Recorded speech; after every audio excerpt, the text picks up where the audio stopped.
चलिए आइए मेरे प्यारे बच्चों, आज की इस वीडियो आप सभी बच्चों के लिए बेसिकली खास होने वाले हैं। और आज की इस वीडियो में हम बात करने वाले हैं विद्युत रसायन। विद्युत रसायन केमिस्ट्री का वो प्रश्न में से प्रश्न है जो कि आप लोग को एग्जाम हॉल में इसमें से 5 प्रश्न पूछे जाएंगे, जो कि इस प्रश्न में हम बात करने वाले हैं टोटल 30 प्रश्न। तो सभी छात्र देख लीजिएगा। और इस प्रश्न में हम देख लेते हैं कि 2006 से लेकर 2026 तक का प्रश्न है। तो सबसे पहले मैं बता दूं मेरे प्यारे छात्र की जो भी छात्र इस चैनल पर नए हैं तो चैनल को लाइक जरूर कर दीजिएगा। अगर चैनल पर पहली बार आए तो चैनल को सब्सक्राइब करके बेल आइकन जरूर दबा दीजिएगा ताकि नई नोटिफिकेशन आप लोग के पास पहुंच जाए। चलिए मेरे प्यारे छात्र, इस वीडियो को हम स्टार्ट करते हैं। और इस वीडियो में जो भी प्रश्न या आंसर है वो आप सभी बच्चों के लिए बेसिकली खास होने वाले हैं। तो चलिए मेरे प्यारे छात्र, इस वीडियो को हम स्टार्ट करते हैं। प्रश्न नंबर 1 में क्या कहता है कि अपने विद्युत रासायनिक समतुल्य के बराबर मात्रा जमा रहने के लिए कितनी विद्युत धारा 0.25 सेकंड तक प्रवाहित करनी होती है। अब देखिए यहाँ पर बात हो रहा है 0.25 तक की विद्युत धारा प्रवाहित हो रही है।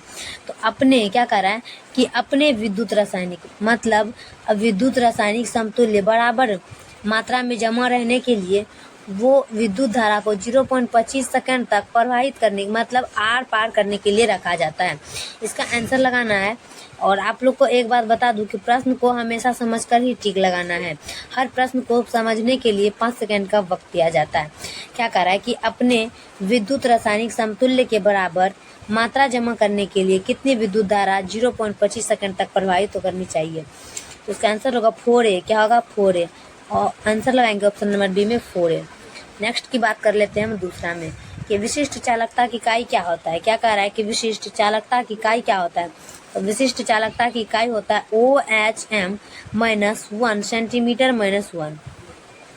क्या कहता है कि OHM-1 सेंटीमीटर-1। प्रश्न क्या कहता है कि विशिष्ट चालकता की इकाई क्या होती है। तो OHM-1 सेंटीमीटर-1। Option number C. चलिए अगला देख लेंगे हम 3 का कि किसी पदार्थ की अभिक्रिया की दर निम्नलिखित में किस पर निर्भर करती है। किसी पदार्थ की अभिक्रिया का दर निम्नलिखित में किस पर निर्भर करती है। सभी छात्र याद रखेंगे कि किसी भी पदार्थ की अभिक्रिया किस पर निर्भर करती है। इस प्रश्न को याद रखेंगे। तो इसका आंसर होगा ऑप्शन नंबर डी, सक्रिय मात्रता। क्या होगा सक्रिय मात्रता। ऑप्शन नंबर डी लगाएंगे, सक्रिय मात्रता। चलिए अगला देख लेते हैं क्या कह रहा है 4 का।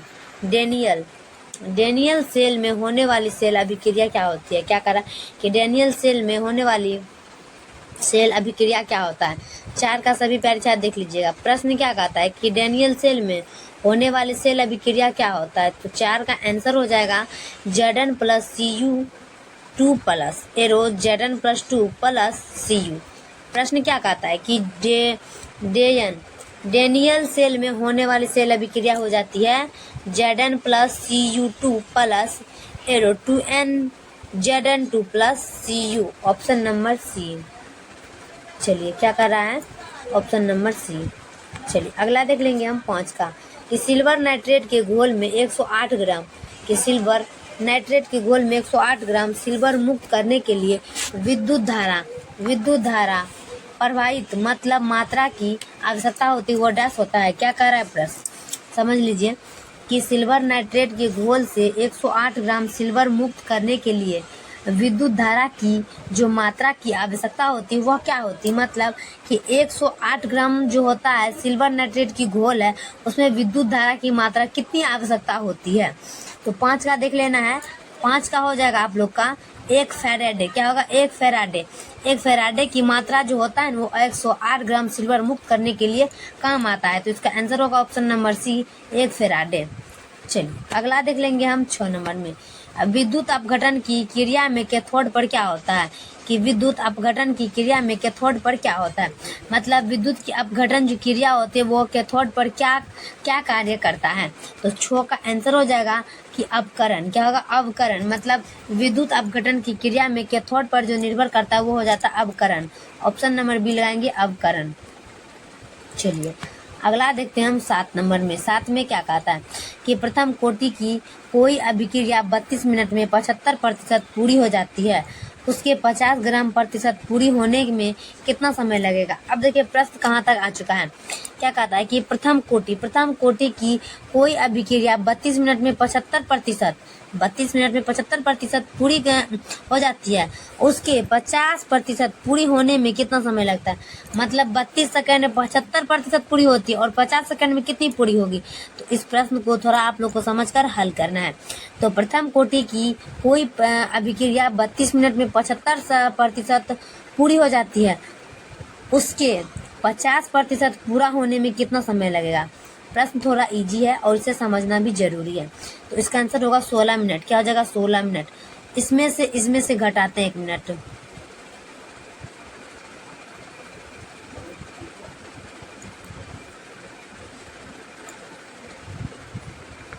यहाँ पर तो 18 आ जाता है, लेकिन यहाँ पर आंसर दिया गया 16।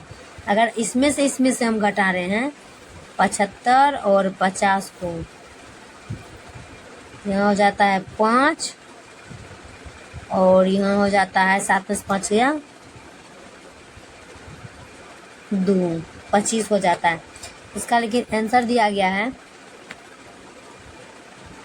इसका आंसर है 7 का ऑप्शन नंबर ए कि प्रथम कोटि की अभिक्रिया 32 मिनट में 75 सेकंड पूरी करती है और 50 में कितनी पूरी करेगी? इसका आंसर दिया गया है 16 मिनट में। 16 मिनट में 50% पूरी हो जाएगी। इसका आंसर होगा ए नंबर में, 16 मिनट में 50 सेकंड पूरी हो जाएगी। चलिए अगला देख लेते हैं हम 8 का कि ABC और D धातुओं के मानक, ABC और D धातुओं के मानक इलेक्ट्रोड क्रमशः 3.05, -1.66, 0.40 और प्लस 0.8 वोल्ट है। इनमें किस धातु की अपकरण क्षमता सबसे अधिक है? इतना धातु 1, 2, 3, 4 धातु में से कौन सी धातु की अपकरण क्षमता सबसे अधिक है? चलिए हम देख लेते हैं।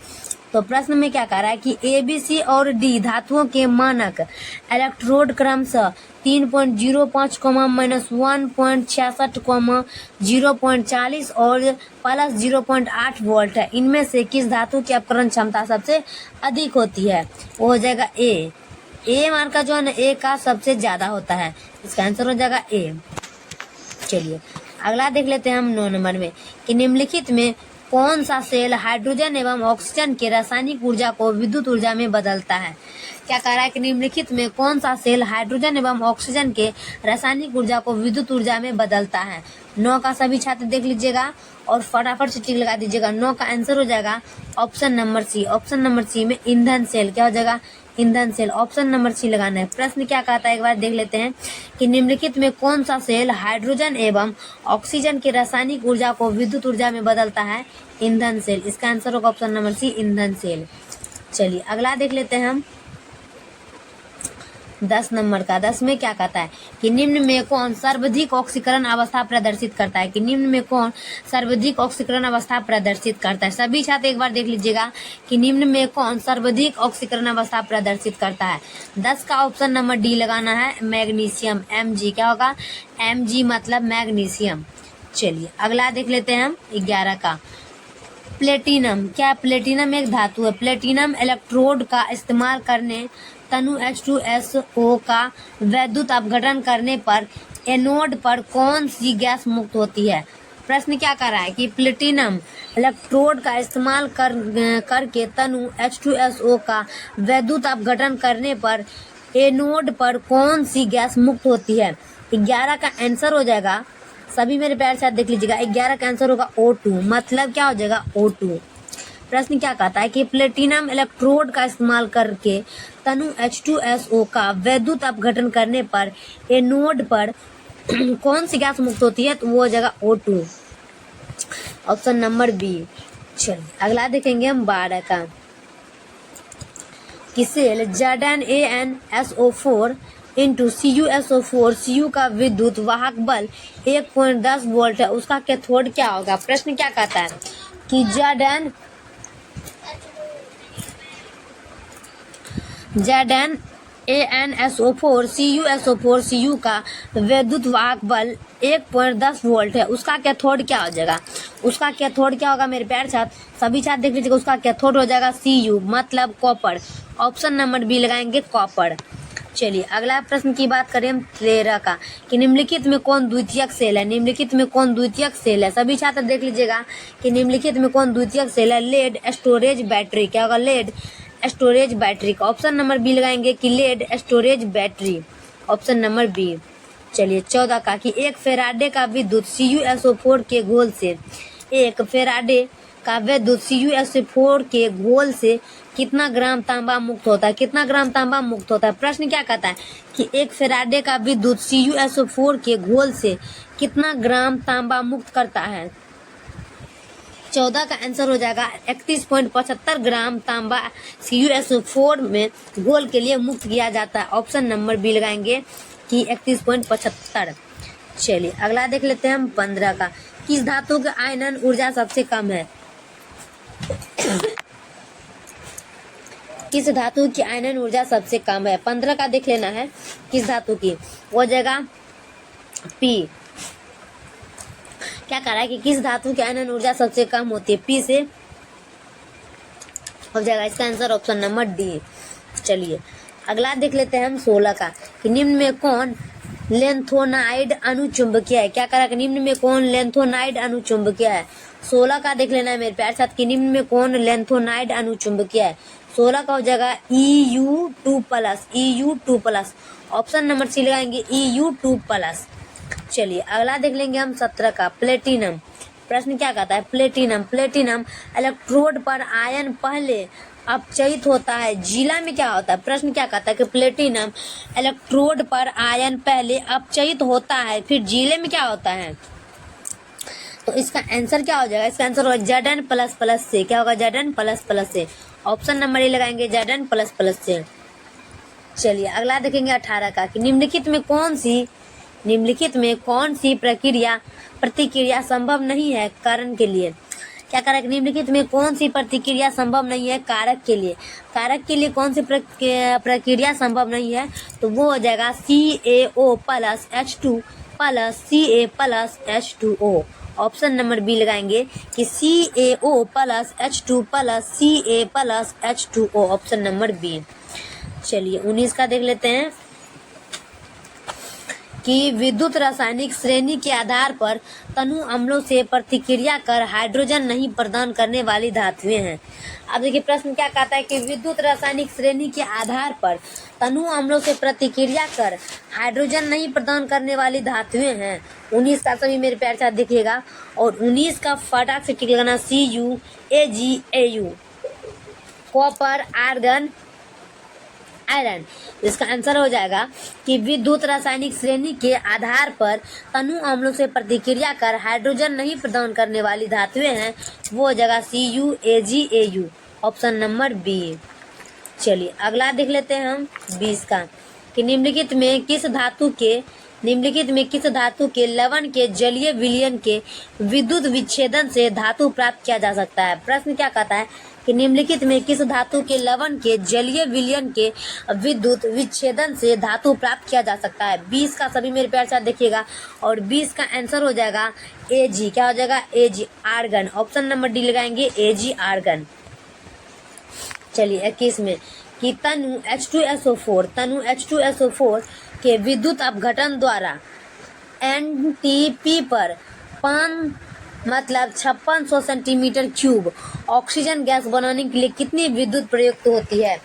मतलब क्या कह रहा है कि H2SO4 के विद्युत अपघटन द्वारा NTP पर 5600 सेंटीमीटर क्यूब ऑक्सीजन गैस बनाने के लिए कितनी विद्युत प्रयुक्त होती है। कितनी विद्युत प्रयुक्त होती है, वो जगह 1.00F। क्या होगा 1.00F, ऑप्शन नंबर बी लगाना है कि 1.00F जो होता है 56 सेंटीमीटर और क्यूब ऑक्सीजन गैस बनाने के लिए उपयुक्त हो सकती है। चलिए अगला देख लेते हैं हम 22 का कि निम्न आयनों में सबसे प्रबल अपचायक कौन है।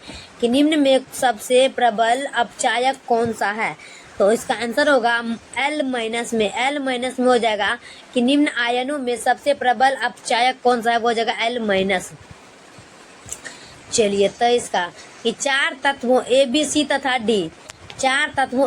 तथा D के मानक अपचयन विभव क्रमशः -2.90, प्लस 1.50, -0.74 तथा 0.34 वोल्ट, इनमें सर्वाधिक प्रबल अपचायक क्या है? प्रश्न क्या कहता है, ये हो गया आपका ए, और ये हो गया बी, और ये हो गया सी, और ये हो गया डी। चलिए, तो क्या कह रहा है कि 4 तत्वों ए बी सी डी के मानक अपचयन विभव क्रमशः -2.90, प्लस 1.50, -0.74 तथा 0.34 वोल्ट है। इनमें सर्वाधिक प्रबल अपचायक क्या है? तो 23 का हो जाएगा आप लोग का ए का हो जाएगा वोल्ट सबसे प्रबल अपचायक। तो ऑप्शन नंबर ए लगाएंगे, कितना हो जाएगा -2.90। इसका आंसर है ऑप्शन नंबर ए। चलिए अगला देख लेते हैं 24 का। मैग्नीशियम यानी कि Mg, Fe और Zn धातुओं की अपचायक क्षमता को बढ़ता क्रम है। प्रश्न क्या कहता है कि Mg, Fe और Zn धातुओं की अपचायक क्षमता को बढ़ता क्रम है। 24 का आंसर क्या हो जाएगा? 24 का आंसर हो जाएगा Fe और Zn Mg - K में, ऑप्शन नंबर सी।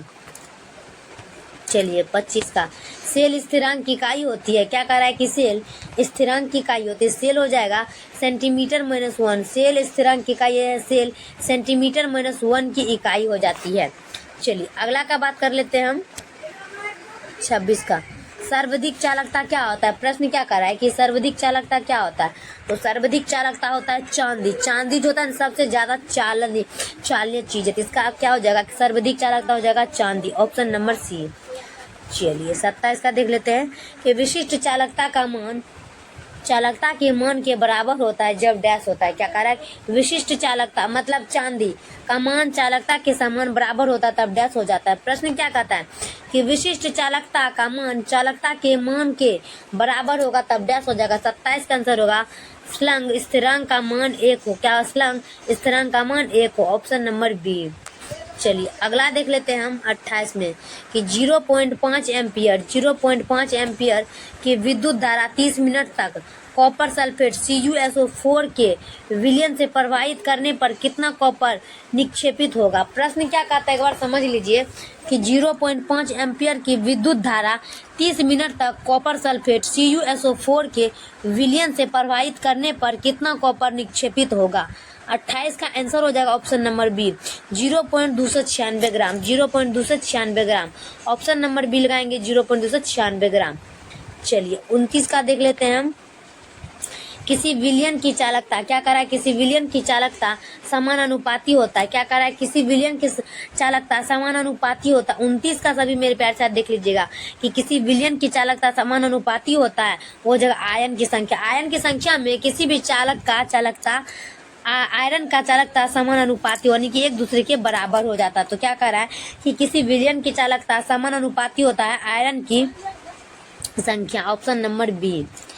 चलिए लास्ट प्रश्न देखेंगे हम 30 का कि किसी इलेक्ट्रोड पर किसी पदार्थ का 1 ग्राम समतुल्य एकत्रित करने के लिए विद्युत आवेश की आवश्यकता होती है। प्रश्न क्या कहता है कि किसी इलेक्ट्रोड पर किसी पदार्थ का 1 ग्राम समतुल्य एकत्रित करने के लिए विद्युत आवेश की आवश्यकता होती है। इसका आंसर तो ऑप्शन नंबर सी लगाना है। और फिर प्रश्न को समझ लेते हैं कि किसी इलेक्ट्रोड पर किसी पदार्थ का 1 ग्राम समतुल्य एकत्रित करने के लिए विद्युत आवेश की आवश्यकता होती है। 1 मोल इलेक्ट्रॉन के आवेश के लिए समतुल्य एकत्रित करने के लिए विद्युत आवेश आवश्यकता होती है, ऑप्शन नंबर सी। तो फाइनली मेरे प्यारे छात्र, मैं वीडियो कैसा लगता है कमेंट बॉक्स में जरूर बताइएगा। और जो भी मेरे प्यारे छात्र मेरे इस यूट्यूब चैनल पर नए हैं तो चैनल को लाइक और चैनल को सब्सक्राइब करके बेल आइकन जरूर दबा दीजिएगा ताकि नए नोटिफिकेशन आप लोग के पास पहुंच जाए। तो चलिए मेरे प्यारे छात्र, तब तक के लिए नेक्स्ट वीडियो मिलते हैं। जय हिंद, जय